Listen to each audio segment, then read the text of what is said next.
Welcome to Taiwanica.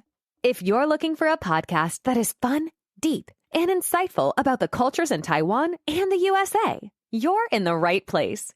This power couple tells real-life stories and cold hard facts while bringing you chill vibes, funny jokes, and special points of view that you can't find anywhere else. Now, your hosts, Anita and Eric. This is episode 12, talking about fashion. Welcome to Taiwanica. We are going to talk about Fashion. today. Wow. I can tell someone's a little excited about this one. Yeah, it's fun. It's fun to talk about fashion. Oh, well, today is another beautiful day. Yeah. So we're nothing too special here today, except the topic that we have. Something that is different in every country, but especially in Taiwan. It is a very unique, I like to say unique Wait a second. situation. That is very different from the United Please States. don't say it. Anyways, I'm talking about please don't say it. how Taiwan doesn't really have its own fashion. It's like the beautiful world of generating fashion trends from all different countries. Wouldn't you say? I mean, yeah. Yeah, it's very interesting. It is interesting. And in Taiwan, I think the situation is very special. From different generations, we have our own different style. Exactly. Yeah, like when there's my mom's generation, probably when 60s, Billions of years ago. 70s. When dinosaurs still roamed the planet. 60s, 70s, my mom's, they have really unique, kind of style. So Please elaborate. That's not clear enough. yeah, I was thinking about that. Yeah. Anyways, like bell-bottom pants. Oh, okay. And my mom, I saw there was one picture. My mom, she was wearing a pair of glasses. It's nothing special. Pair right? of glasses. Okay. Yeah, pair of glasses, and it was the lenses were light yellow. It was cool. I was like, whoa, Trendy. Wow. Yeah, That sounds like that. In the 70s United States when people were wearing sunglasses that were the shape of flowers. Yeah, sort of things like that, right? Right. Like different generation has different fashion trends. Yeah, so you'd say... but the one thing I noticed about Taiwan, and maybe this is a whole Eastern Asian thing, is that or even the world, that with women's fashion, as time goes on, the more that time passes, the less actual clothes you're wearing. What do you mean? What I mean is pretty much let's just say, for example, in the 1900s, okay? 100 years ago, women would wear so many pieces of clothes that you could barely see them. You're like, oh, look at that bag of clothes. That's so beautiful. At that belt wow. shape thing. Yeah, wow. I have no idea what she looks like underneath there. Fast forward 100 years later, it gets to the point, it's like, wow, I can almost see everything that she is wearing. She's basically wearing nothing. I think it's not just in Taiwan. I think it's in That's why I said the whole world. whole world. Did you? Yeah, Okay, yeah, I whole mentioned world. that, yeah. I mean, yeah. I don't know why. I mean, as a woman. As a woman, you know yeah. my style. I was just feel comfortable doing it, but most of my style are sporty. So of course, sporty doesn't require a lot of fabrics or anything. You want to be more free. You want to feel the air on all of your skin. For me, when I was in Taiwan, it's really hot. The weather was way too hot for me, so I was just grumpy all the time. So I have to do that. Has that changed? I mean, and then the second part is I did a lot of exercise, so those clothes makes me feel free. I wasn't restricted. Sure. movement, Sure, I get it. Even your friends, shout out to them, not gonna say their names. They are also as free as you are. They like to have their skin revealed, and power to you. I completely understand the logic behind it. I'm just saying, as a fashion itself, if you look at it, basically clothes are off. They're not the thing anymore. It's about where they are on your body, right? I don't know which country are you being before. All right. Why? Anyways, but then that's one side, okay? Right. The sporty side. Okay, Yeah. then there is this other side that is very popular in Taiwan that I've noticed, and I looked up in Google and tried to figure out like where does this fashion trend come from, and it really seems that Taiwanese women specifically, I mean men too, girls. and girls, Younger. yeah, sure, generation. love Korean Yeah. Korean fashion. Am I right? Yeah, that's totally true. Why is that? I have no idea. Would you say it's because of K-pop? I would say way before K-pop, the Korean dramas are very, really popular in Taiwan. Drama. Yeah, so like, of course, you know, when you see some movies or you'll see, this actors or this actress has a really cool style and I wanted to, you know, be like her or be like him. So of course I will get the, you know, fashion idea. That's my fashion icon. That of course I wanted to be more like them. That makes a lot of sense because Yeah. in the United States we do the same exact thing.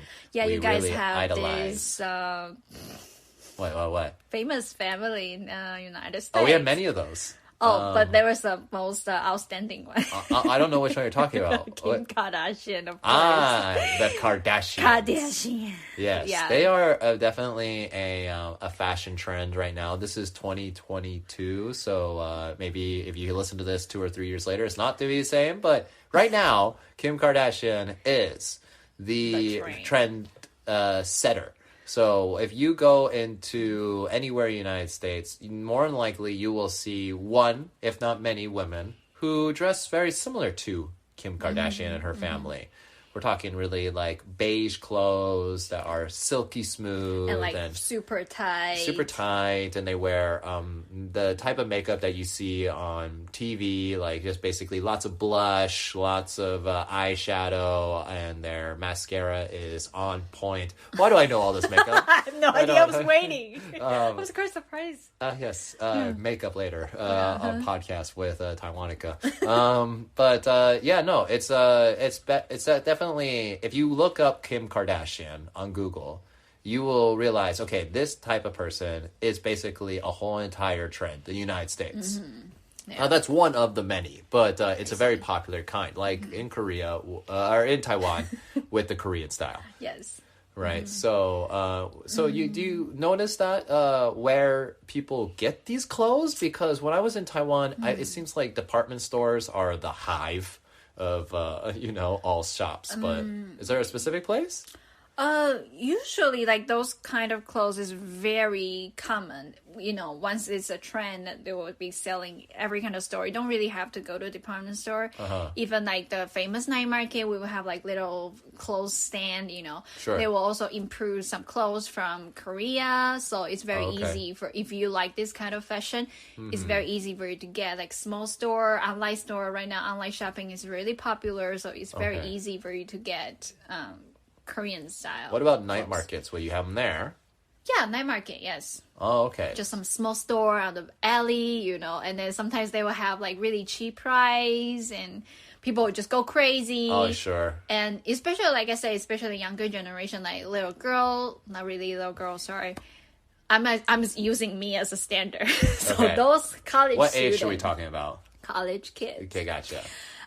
Yeah, they like to go to night market, of course, and Yeah, then sure. they'll go to like certain store, Uh-huh. and then they will know the owner, and then that's how they get their clothes. Okay, gotcha. So seems to be a very common thing for the newer generation. And you talked about your mother's generation, but we kind of skipped a generation here, didn't we?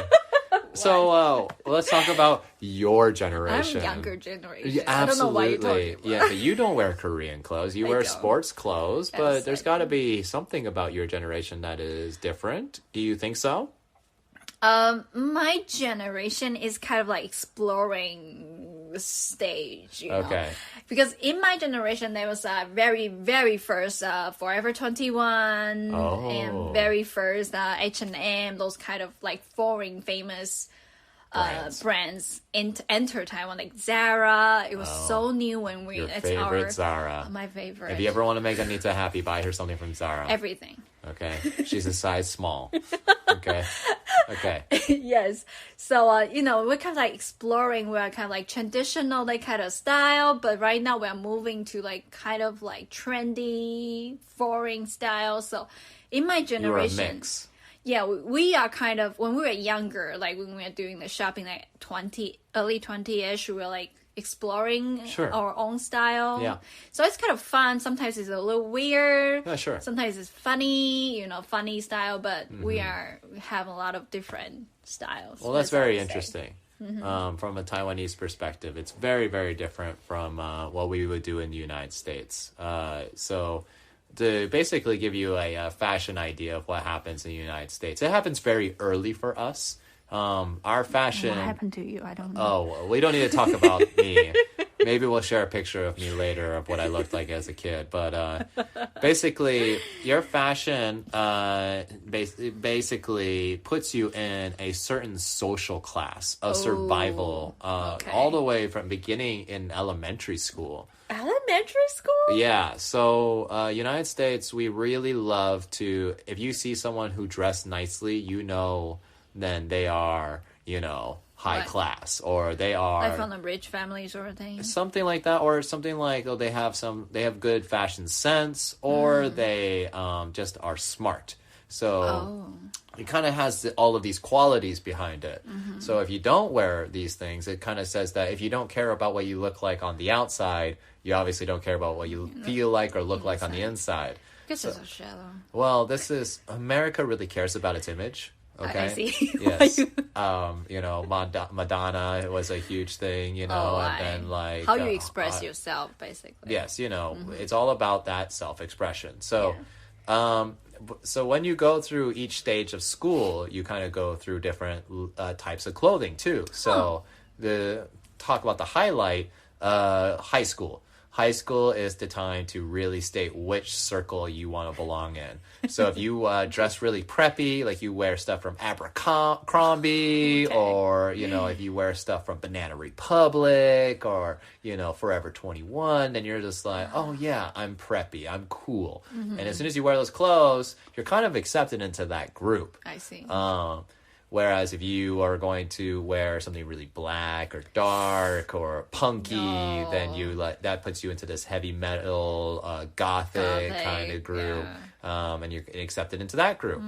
So each type of clothing puts you into a specific category. Take me as an example. When I was in high school, I didn't care about being in any group. All I did was swim. That's so literally. You're wearing. But I wore black clothes. I did not wear a Speedo to school, Anita. All right? Did not wear a Speedo to school. Okay?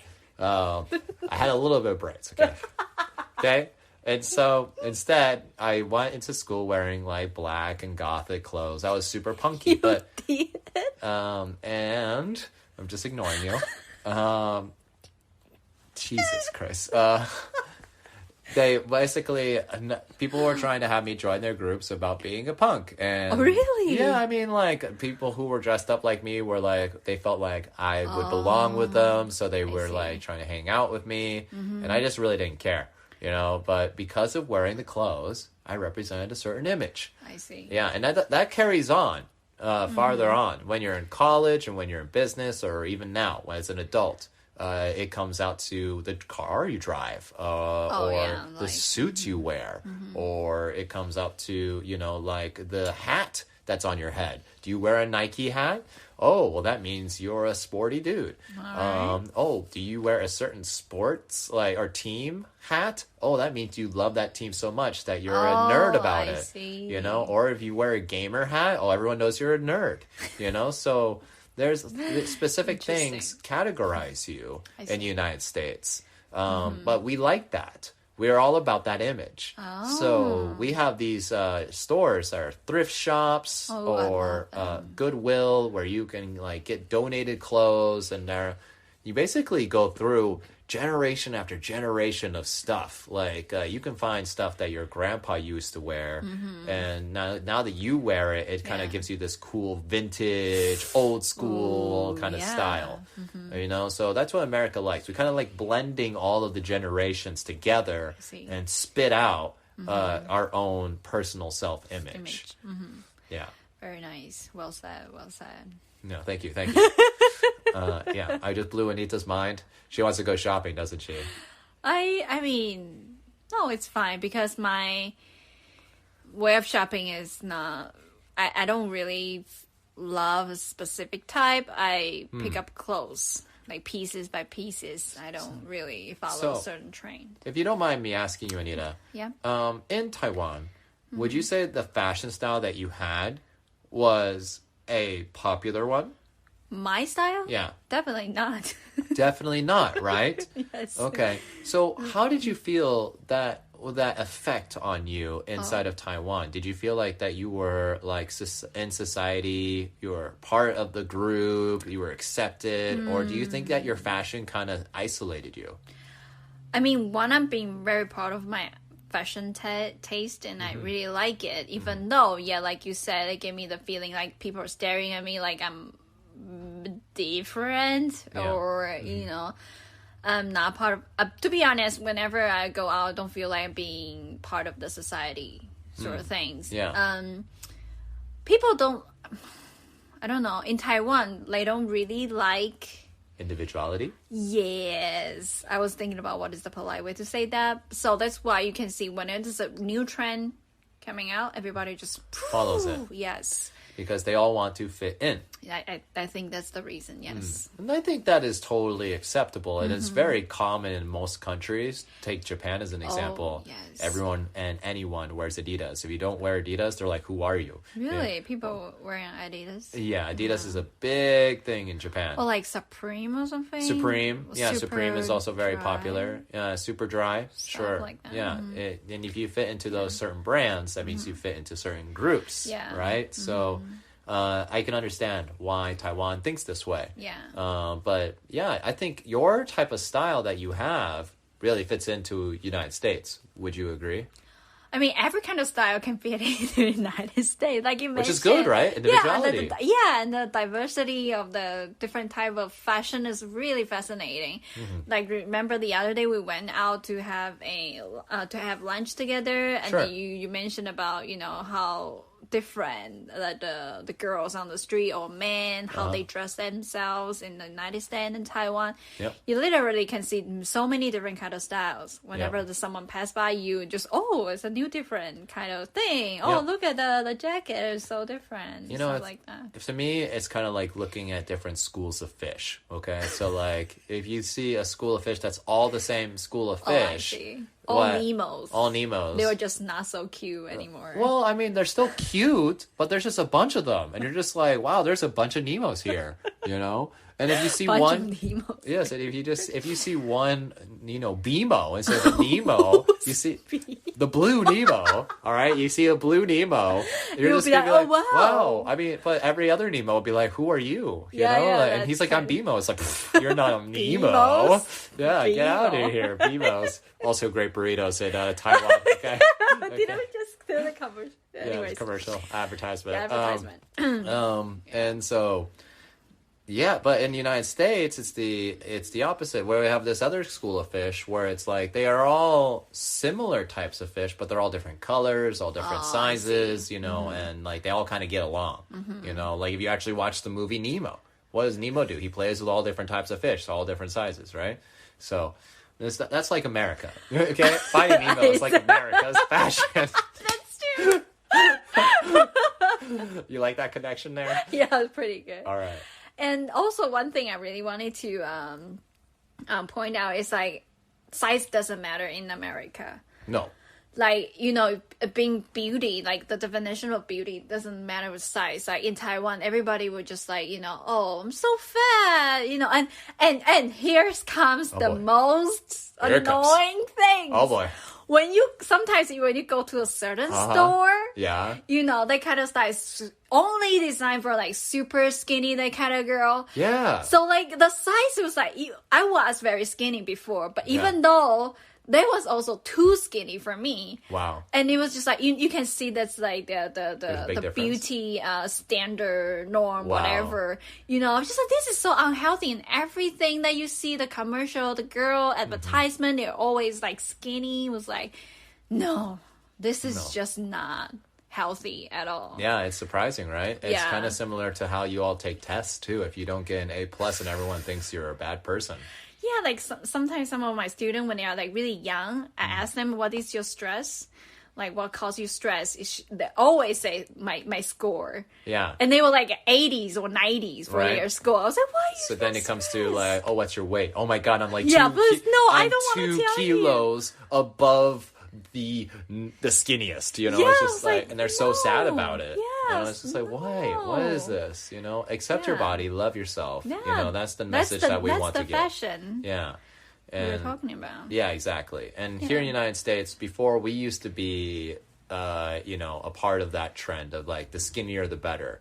And then it didn't start until about the early 2000s where body shaming became the thing of the past.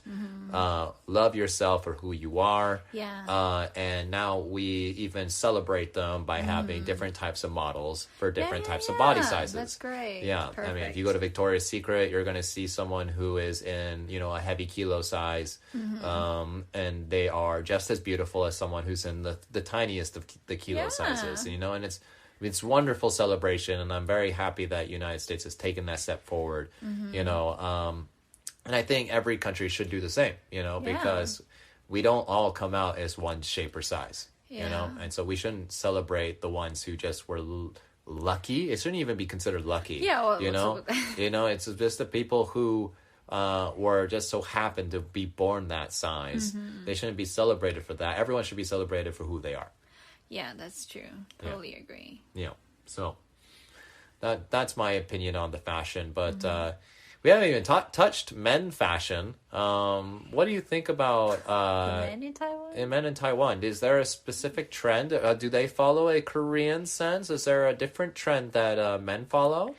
There were definitely more men following the Korean style, but in general, I think men are more like sporty, you know, like they follow brands. Okay. So like the most common brands that we mentioned, like Adidas, Nike, Okay. or what is that thing? Maybe North Face? Not really North Face. Oh, okay. But there's other trends or brands. Yeah, definitely. Like, you know, Supreme is like super popular. Supreme is Supreme. It's Supreme, definitely. Yeah. Sure. Okay. So kind of like sporty, cool styles. Yeah. Yeah, I see a lot of men who are in older generations though that really love to wear their uniform. What do you mean by their uniform? That's like they're like proud of like that being their fashion. It's like I see men wear their business jackets to like going out, or like they're wearing their, you know, maybe they work at a school and they wear like that school shirt outside. You know, like why is this? Do you know? They are part of Taiwanese people. They are more realistic. Okay. They don't really care about fashion or like fancy stuff. So they would just say, the reason why I wear clothes is to keep me warm. So they're not thinking about it. Yeah. They just, I have the jacket. I wear it. So does this put them in a certain category of lower class in Taiwan? Because in the United States, if we see that, we consider that as them just being, they're a white collar. They literally just care about their work. Or a blue collar, which is they just they work outside in the factories or in the mines or something like that, and they just only focus on those specific things. I mean, yes and no. Like, yes, when you see them wearing certain clothes, you know they probably, you know, don't really care about fashion, meaning like they probably come from not so wealthy family, or they don't really. So you can. Yes, you can tell, but we don't really do something disrespectful to them. Sure, I'm not. I understand that, but the idea is that you can basically pinpoint these kind of people like as label them as a certain group. Okay, Yes, you so this isn't just something that happens in the United States. It's something that Taiwan also has particular moments of. Okay, interesting.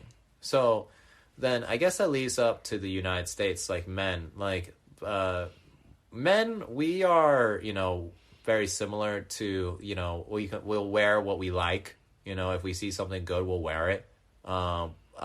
Yes, people with the higher class will wear certain brands and follow those certain brands. Like I used to be a big Adidas fan.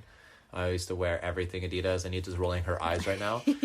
But as I got older, I found that there are certain clothes that I like. It doesn't matter about the brand, it just matters about the pattern, and the fabric. Yeah. And I think most men are like this.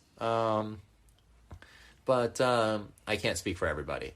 Men are more focused on, in the United States at least, their beards and their hair. Oh, really? Yeah, I would say so. Like men like to dye their hair different colors. Men like to grow their hair out, like me, or they like to represent themselves with a certain beard. Long, small. It's big, small. Big, small, everything. Whatever. So this is kind of our trends. What about in Taiwan? Do they care about their hair? Do they care about beards? I mean, there are there are a few groups of people that they're more like cool kids. They kind of, people, they will all have long hair or like big beards or things like that. But it's definitely not the main trend in Taiwan. Oh, okay. Most of the men, they were like clean face, no facial hair, clean cut, and like, have like, I see they have a lot of gel in their hair. Is that a popular thing? Sometimes. I don't know if it's a popular thing. They just do it. I don't know if it's a popular thing, but they just do it. Oh, okay. I'm Gotcha. thinking. Okay. I mean, that's what I usually see. And another style that I see sometimes is like bald. Yeah, A lot of bald men in Taiwan. Is it because it's hot or is it a fashion? I think they just wanted to be themselves. Oh, okay. What a wonderful answer. Okay. Well, I don't know what's the real reason behind it. Oh, okay. Well, that's interesting though. So, yeah, so I guess it really just depends like where you come from and what's your background, what are your interests. Yes.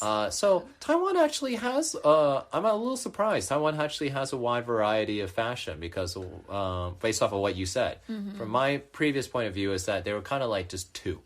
It's like you're either Korean or you're not. That was how that's how I felt. But you're saying that there's quite a few. Yeah, like there are men trend, like right now the trend is Korean, but there are like some people doesn't really like Korean style, there are like still some other different groups will have their own fashion image or style. Well, that's really cool. Yeah. What is one of the fashion styles that you've liked living in America? What is some sort of cultural shock that you've noticed or thing that you like about buying clothes in the United States that you can share with our audience? Well, the first thing is definitely tattoo. Tattoos? Yes. But that's not a fashion with clothes. Oh, you are mentioning about, you're talking about the fashion with clothes. Yes, I am. All right. It's, I don't know. There's lots.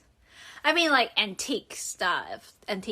Oh, like vintage? Vintage style, yes. Like going to a vintage store and just kind of browsing around? Oh, that was so much fun. Oh, okay. I like that. Very nice. So that's your highlight is going to a random vintage store and just kind of browsing? Yeah, also dresses. We didn't... No. What? What about dresses? I didn't really like wearing dresses when I was in Taiwan. Oh? The reason is because I just don't feel comfortable. Because like I said, those dresses are like super tight, small. You have to fit a certain shape. Yeah, and then for me, just like I said, I moved a lot. So they kind of like, restrict my movement. Sure. And I'm not very lady. Elegant? You're learning step by step. But here in the United States, their dress is more, it's very cool and Oh, very yeah? different style, like long and puffy sleeves and just so many different fun patterns on it. That's Cool. really fun for me. So now you're a dress lover. Yes, when the weather is not so cold, I might try some new dresses. Well, exciting. Yeah, Wow. someone is very happy about me wearing dresses because I never wear in my entire life. Yes. I don't know why we're so quiet, but yes. Yeah. I was trying to be elegant. Oh, wow. Step by step. Step by step. All right. Well, then, as a closing here, let's just get into our shout outs. But before we do, please don't forget to like and subscribe for our Taiwanica podcast. We post new episodes every week. And we are trying to expand ourselves out there to be able to reach at least the population of all of Taiwan. So how many people is that, Anita? How many? She's spacing out again. Get more of that on the next episode. All right. So, but the whole goal of Taiwanica is to be able to reach all of Taiwan. All of Taiwan. Yes. And so we want to be able to reach. So if you can help us do that by giving us 5 stars, if you're listening to us on Apple Podcast, you can also leave us a comment and let us know what you think about this podcast. We would love to hear from you. And we also want to be able to share it with all of your friends. You can also check out our Instagram at Taiwanica. Yeah. And yeah, it's a wonderful world between the world of Eric and Anita. And so, on another note, Anita. Yes. Yes. Do you have any shout outs that you would like to give out to your fans today? Oh, my fans. Let me think about that. Oh, I recently got a new student. Not recently. Like, we've been having class for couple of weeks now. She's a really, really fun person. Yeah. And she talks very softly. Oh. And she's also a Pisces. Pisces. And I like her a lot because she's so fun. And she also has her own fashion style. And there was one time she shaved all of her hair. Whoa. And also, just on the sides. Okay. Just wanted to show people that she is the badass. All right. Sounds like Anita's best friend. She's great. Her name is Harper. Harper. Yeah, Harper is great. Harper is a social worker. She helps teenagers who are in need. Oh, wow. So, yeah, she's doing a very incredible job. Good for her. And she has a beautiful soul, like, she's brave, she has a young heart, and also had secretly have an old soul. Also, yeah, so she's fun. And yeah, that's my shout out today. Oh, great. Well, thank you, Harper, for all your hard work and making Anita happy. She really enjoys having class with you. Yeah, that's true. As for me, I have a shout out to one of my students who is from Ukraine. Yes, her name is Stacy. Stacy is a very hard worker who is trying to maintain her life right now during this crisis between Russia and Ukraine. She is a big bundle of joy and a wonderful soul who is full of stories, and I just can't get enough of listening to her. So that's a shout out to you, Stacy, for working so hard even during this this time of crisis. Yes. So yeah, that is it for today's episode. Anything else that you want to say as a final comment, Anita? Follow my Instagram. Not my, sorry. Follow our Instagram. Yes. The more that we have followers, the more funny things we'll put up, right? Since we mentioned about fashion, I don't know if it's someone. I was waiting. This whole time, I've been waiting for someone to mention this to me. But no one ever mentioned it to me. If you are following our podcast, you will notice every profile of each episode is different, right? Yes. I made them. Wow. Why? I was waiting for someone to mention. So, do you know that the profile picture is really good, Did you know that the profile pictures are really good? Oh, thank you so much. I made them. Oh, really? Yeah. Wow, they're amazing. Thank you. Wow. Thank you for noticing. Yes, the art that you make for Taiwanica is outstanding. Thank you. Yeah, so make sure you all make a comment too. Don't be like Eric. Otherwise, you might lose it. All right. So yeah, that was it. Very good. Thank you, very much. And we will see you next time. Bye. Bye-bye. Thanks so much for tuning in to Taiwanica. If you're enjoying the show, please feel free to rate, subscribe, and leave a review wherever you listen to your podcasts. That helps others find the show, and we greatly appreciate it. Thanks again for listening, and we'll catch you in the next episode.